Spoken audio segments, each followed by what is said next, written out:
Hello everyone, I am Ruby. You are with Rubical Academy. ये child development and pedagogy का class 4 है और आइए देखते हैं। इसमें थ्योरी विद एमसीक्यूज होगा। 10 क्वेश्चन है, तो आइए इन्हें सॉल्व करते हैं। पहला क्वेश्चन है कि विकास का सिर्फ पदामुख दिशा सिद्धांत व्याख्या करता है कि विकास इस प्रकार से आगे बढ़ता है। तो आपको मैं बताना चाहूँगी कि किस तरीके से इसमें बोला जा रहा है कि विकास का सिर्फ पदामुख सिद्धांत।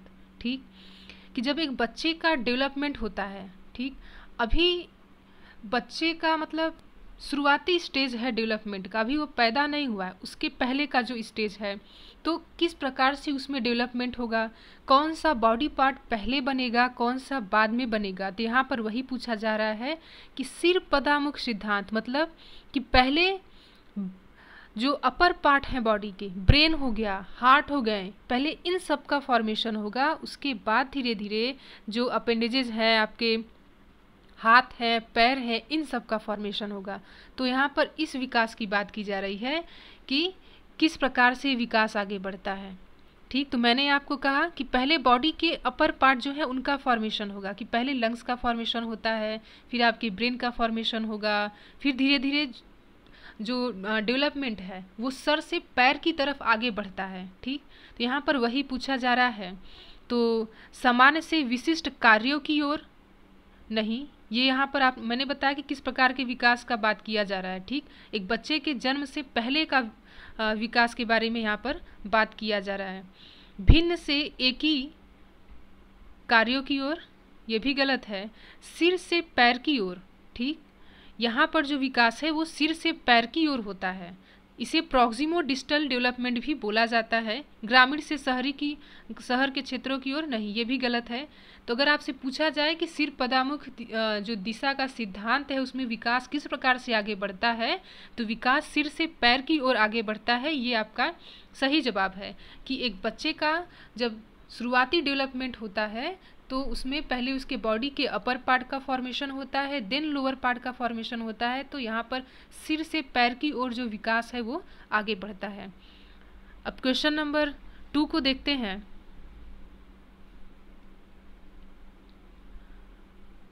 किसी प्रगतिशील कक्षा की व्यवस्था में शिक्षक एक ऐसे वातावरण को उपलब्ध कराकर अधिगम को सुगम बनाता है जो, ठीक, तो एक प्रोग्रेसिव क्लास में ही एक प्रोग्रेसिव एजुकेशन दिया जा सकता है। ठीक, तो उसके लिए टीचर को किस प्रकार का इन्वायरमेंट अपने क्लास में डेवलप करना पड़ेगा कि वो क्लास एक प्रोग्रेसिव क्लास बन सके। तो खोज को प्रोत्साहन देता है, तो ये सही है कि खोज को प्रोत्साहन देना होगा। एक बच्चा खुद से चीज़ों को जब से करके नहीं सीखेगा वो उस चीज़ को नहीं समझ पाएगा, क्योंकि एक बच्चे के लिए दुनिया नई है। हर एक चीज़ इस बच्चे के लिए इस दुनिया में नया है। हम सब तो सब कुछ देख चुके हैं, हमने सब कुछ जान लिया है, लेकिन एक बच्चा जो इस इन्वायरमेंट में अभी नया नया है, उसने कुछ भी नहीं जाना है, तो उसे सब कुछ अपने हाथों से करके देख के सीखना पड़ेगा। उसे अपने जो सेंसरी ऑर्गन्स हैं उनका यूज़ करेगा, तब जा कर के वो चीज़ों को अच्छे से समझ पाएगा। तो यहाँ पर खोज को प्रोत्साहन देना चाहिए एक टीचर को प्रोग्रेसिव क्लास में, कि बच्चा खोजबीन करके चीज़ों को सीखे और समझे। तो एक प्रोग्रेसिव क्लास में खोज को प्रोत्साहन देना बहुत ज़्यादा ज़रूरी हो जाता है। ठीक, नियामक है, ये भी गलत है। समावेशन को हतोत्साहित करता है, ये तो बिल्कुल ही गलत है।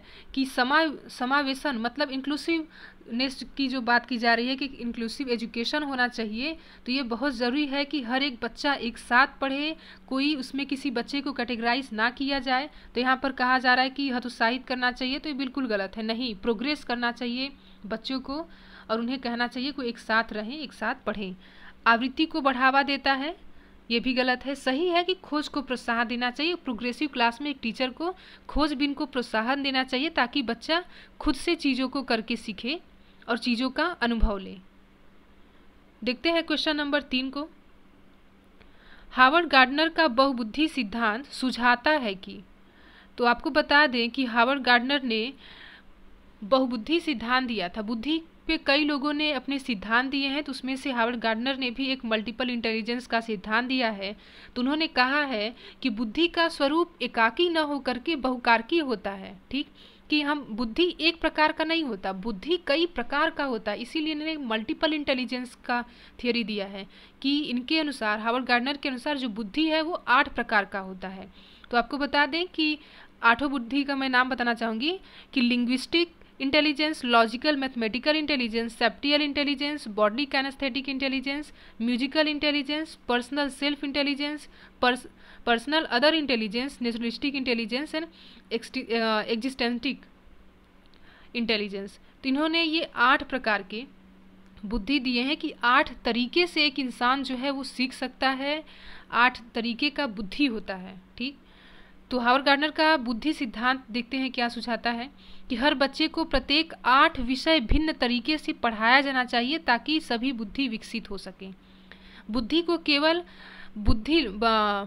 बुद्धि लब्धि आईक्यू परीक्षा से ही निर्धारित किया जा सकता है। बुद्धि को शिक्षक को चाहिए कि विषय वस्तु को वैकल्पिक विधियों से पढ़ाने के लिए बहुबुद्धियों को एक रूपरेखा की तरह ग्रहण करे। क्षमता भाग्य है और एक अवधि के भीतर नहीं बदलती है। तो यहाँ पर सी वाला जो ऑप्शन है वो सही है कि एक टीचर को जो मल्टीपल इंटेलिजेंस है उसे ये एक मतलब उपहार के रूप में समझे कि बच्चे को उस तरीके से मल्टीपल इंटेलिजेंस का यूज करके एक बच्चे को वो पढ़ाए। किसी भी सब्जेक्ट को अगर टीचर पढ़ा रहा है तो वो एक ही तरीके से ना पढ़ा करके कई डिफरेंट तरीके से टीचर को बच्चों को पढ़ाना चाहिए ताकि क्लास में हर बच्चा समझ सके। जरूरी नहीं है कि अगर टीचर एक मेथड बताएगा तो हर बच्चा क्लास का उसी तरीके से सीख जाएगा, क्योंकि हर बच्चा एक दूसरे से अलग है। तो हर बच्चे को अलग अलग तरीका चाहिए सीखने के लिए। तो यहाँ पर जो बहुबुद्धि है उसे टीचर को अपनाना चाहिए। शिक्षक को चाहिए कि विषय वस्तु को वैकल्पिक विधियों से पढ़ाने के लिए बहुबुद्धि को एक रूपरेखा की तरह ग्रहण करें। यहाँ पर ये ऑप्शन सही है। अब क्वेश्चन नंबर 4 को देखते हैं। कोई 5 साल की लड़की एक टी शर्ट को तह करते हुए अपने आप से बातें करती है। लड़की द्वारा प्रदर्शित व्यवहार के संदर्भ में निम्नलिखित में से कौन सा कथन सही है? तो ऐसे क्वेश्चन को हमने पिछले क्लास में भी डिस्कस किया हुआ है कि कोई बच्चा अगर खुद से बातें कर रहा है तो ये क्या प्रदर्शित करता है। ठीक, जीन पियाजे और लेव वाइगोस्की इसकी व्याख्या बच्चे के विचारों को अहकदित प्रकृति के रूप में करेंगे। जीन पियाजे इसे अहम केंद्रित भाषा कहेगा और लेव वाइगोस्की इसकी व्याख्या बच्चे के द्वारा निजी भाषा से अपनी क्रियाओं को नियमित करने प्रयासों के रूप में करेगा। जीन पियाजे इसकी व्याख्या सामाजिक अन्योन्क्रिया के रूप में करेगा और इसे खोजबीन मानेगा। जीन पियाजे और लेव वाइगोस्की इसके बच्चे के द्वारा अपनी माँ के अनुकरण के रूप में करेंगे।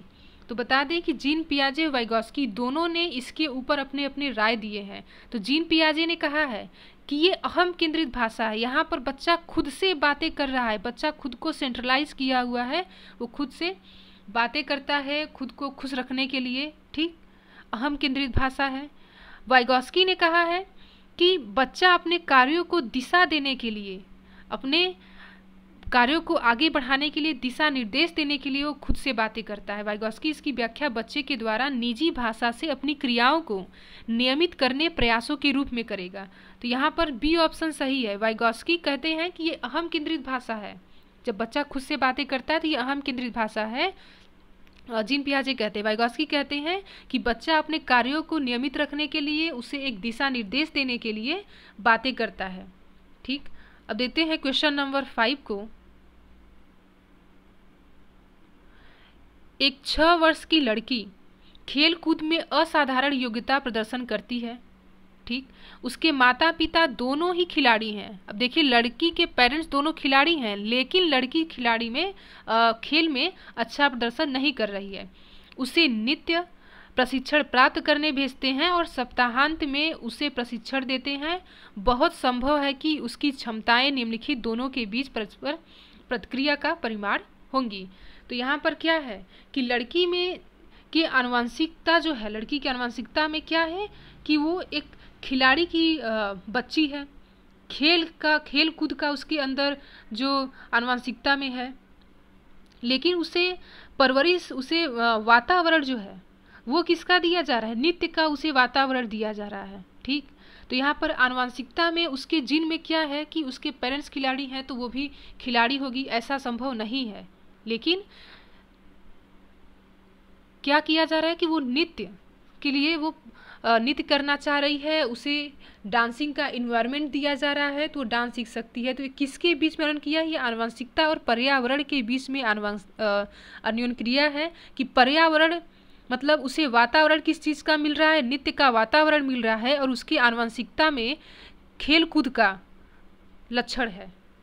तो इस चीज़ की बात यहाँ पे की जा रही है कि आनुवंशिकता और पर्यावरण के बीच का अन्योन्य क्रिया है, कि कुछ भी जरूरी नहीं है कि अगर एक बच्चे के पेरेंट्स प्लेयर हैं, ठीक, तो बच्चा भी आगे चल के प्लेयर बनेगा, नहीं, बच्चा कुछ और बन सकता है, क्योंकि ये जीन पे डिपेंड नहीं करता है। बच्चे को वातावरण कैसा मिला है ये उस चीज़ पे डिपेंड करता है। तो लड़की को यहाँ पर नृत्य सीखने के लिए भेजा गया, तो इसलिए वो नृत्य सीख जाती है, तो उसे नृत्य का वातावरण दिया गया है। तो यहाँ पर ये बात कहा जा रहा है। अब देखते हैं क्वेश्चन नंबर 6 को। निम्नलिखित में से कौन सी समाजीकरण के गौण वाहक हैं? ठीक, परिवार और पास पड़ोस, विद्यालय और पास पड़ोस, विद्यालय और निकटतम परिवार के सदस्य, परिवार और रिश्तेदार। तो समाजीकरण मतलब क्या कि एक बच्चे के अंदर अगर आपको सोशलाइजेशन डेवलप करना है, एक बच्चा जो कि अभी सबके लिए, बच्चे के लिए सब कुछ नया है, बच्चा अभी कुछ भी नहीं जानता है, उसके अंदर समाजीकरण का अगर आपको विकास करना है तो किस तरीके से होगा?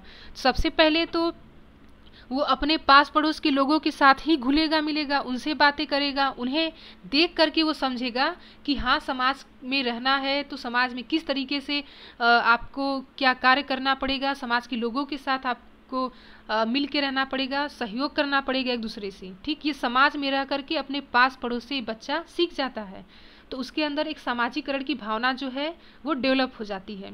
तो विद्यालय और पास पड़ोस ये दोनों मिलकर के एक बच्चे में सामाजिकरण का विकास करते हैं। ठीक, तो यहाँ से बच्चे में एक सामाजिकरण की भावना, सामाजिकरण का विकास होता है। तो ये सामाजिकरण के गौण वाहक हैं।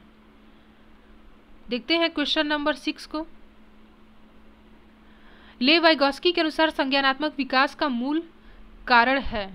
लेव वाइगोस्की के अनुसार संज्ञानात्मक, तो अगर हम वाइगोस्की की बात करेंगे तो वाइगोस्की ने एक बच्चे के संज्ञानात्मक विकास मतलब कॉग्निटिव डेवलपमेंट के लिए समाज को मुख्य माना है कि अगर एक बच्चे में संज्ञानात्मक विकास करना है तो उसमें समाज में रह करके ही उसके संज्ञानात्मक विकास किया जा सकता है। और एक बच्चे के अच्छे संज्ञानात्मक, एक अच्छे कॉग्निटिव डेवलपमेंट के लिए समाज जो है वो सबसे ज़्यादा महत्वपूर्ण है। तो सामाजिक अन्योन्य क्रिया की बात उन्होंने कही है कि एक बच्चा समाज के लोगों के साथ घुल मिल करके उनसे बातें करना, उनके साथ बैठना, सामाजिक कार्यों में हाथ बटाना, इन सब चीज़ों से एक बच्चे का कॉग्निटिव डेवलपमेंट होता है। तो वाइगोस्की ने समाज को यहाँ पर महत्वपूर्ण रखा है।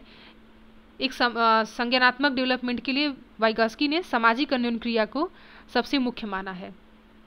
तो यहाँ पर बी ऑप्शन जो है वो सही है। अब देखते हैं क्वेश्चन नंबर 8 को। 1 मिनट।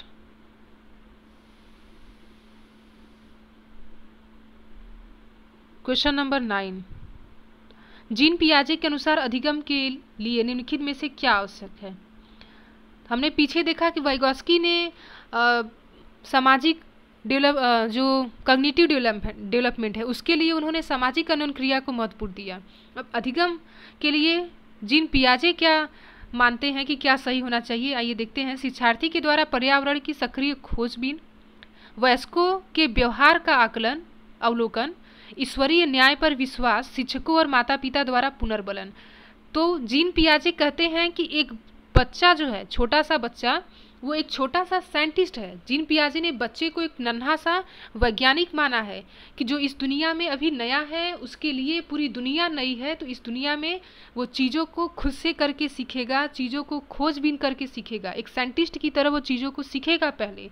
तो जीन पियाजे ने, ये क्वेश्चन आता है कि किसके अनुसार बच्चा एक छोटा सा वैज्ञानिक है, नन्हा सा वैज्ञानिक है, तो जीन पियाजे ने एक बच्चे को छोटा सा वैज्ञानिक माना है। ठीक, तो जीन पियाजे का कहना है, इन्होंने खोजबीन करके सीखने को ज़्यादा महत्वपूर्ण माना है, शिक्षार्थी के द्वारा पर्यावरण की सक्रिय खोजबीन। तो जीन पियाजे का मानना है कि एक बच्चा अपने पर्यावरण में चीज़ों को खोजबीन करके सीखता है, अपने हाथों से वो चीज़ों को करके सीखेगा तो ज़्यादा बेहतर सीख पाएगा। और जीन पियाजे ने ही बच्चे को एक छोटा सा वैज्ञानिक बोला है, नन्हा साइंटिस्ट बोला है। अब देखते हैं क्वेश्चन नंबर 10 को। जीन पियाजे के अनुसार प्रारूप मतलब स्कीमा, ठीक, निर्माण वर्तमान योजनाओं के अनुरूप बनाने हेतु नवीन जानकारी में संशोधन और नवीन जानकारी के आधार पर पुरानी योजनाओं में संशोधन के परिणाम के रूप में घटित होता है। इन दो क्रियाओं को जाना जाता है, ठीक। तो यहाँ पर बात कहा जा रहा है कि एक तो वो जानकारी जो कि बच्चे के अंदर पहले से ही है किसी चीज़ के बारे में, और फिर जब बच्चा उस चीज़ को फिर से देखता है तो उसमें कुछ और नई चीज़ें जानता है। जैसे कि आज बच्चे ने अपने क्लास में क्या देखा कि टीचर उसे कुछ फल दिखाता है, बनाना दिखाया, एप्पल दिखाया, लेकिन टीचर ने ये नहीं कहा कि ये एप्पल है, बनाना है, टीचर ने कहा कि ये सब फल है। लेकिन बाद में उसके जब वो घर जाता है तो उसके मम्मी ने कहा कि एप्पल दिखाया और बोला कि बेटा ये एप्पल है। तो बच्चा और उस मम्मी ने कहा कि ये एप्पल है और ये फ्रूट है। तो बच्चा क्या सोचेगा कि क्लास में तो टीचर ने ढेर सारे दिखाए थे और बोला था कि ये फल है और मम्मी बोल रही है कि ये एप्पल है, ठीक। तो वो अभी एप्पल को फल समझता है, वो नहीं जानता कि ये एक एप्पल है। तो बच्चे में स्कूल से क्या विकास डेवलपमेंट हुआ था फल को लेकर के, उसके दिमाग में क्या डेफिनेशन आया था, ढेर सारी चीज़ों को देखा, उसने सोचा कि ये फल है। लेकिन घर पे आकर के उसने एक और नई चीज़ फल के बारे में जानी कि फल तो कई प्रकार के होते हैं, कई कलर के होते हैं, इनके कई अलग अलग शेप होते हैं। तो उसने अब जो पहले सीखा था और जो अब सीखा है, तो इन दोनों चीज़ों को, फल के बारे में जो उसका डेफिनेशन है वो इसे कोरिलेट करेगा और एक सही तरीके से अपने दिमाग में फल के विषय में जानकारी को सेट करेगा और समझेगा कि फल क्या होता है। तो यहाँ पर इसी चीज़ के बारे में बात कही जा रही है कि बच्चे ने जो पहले जानकारी लिया है और अब उसी चीज़ के बारे में उसे कुछ और नई जानकारी मिलती है, तो किस प्रकार से इन दोनों चीज़ों का संशोधन करता है। तो यहाँ पर समायोजन और अनुकूलन होगा, ठीक। समायोजन क्या कि यहाँ, और अनुकूलन क्या है, ठीक। तो अनुकूलन क्या है, एडजस्टमेंट, पुराना जो जानकारी है और जो उसने नई जानकारी पाई है दोनों को वो एडजस्ट करेगा। और समायोजन कि पुरानी जानकारी में जो चेंज लाएगा, नई जानकारी लेने के बाद वो अपनी पुरानी जानकारी में कुछ चेंज लाएगा, संशोधन करेगा उसमें, ठीक। तो जीन पियाजे ने इसे समायोजन और अनुकूलन कहा है। आई होप आप लोगों को काफ़ी बेहतर समझ में आया होगा कि आप किसी चीज़ के बारे में पहले से ही जानते हैं, लेकिन आज आपको उस चीज़ के बारे में कुछ और नया चीज़ जानने को मिलता है।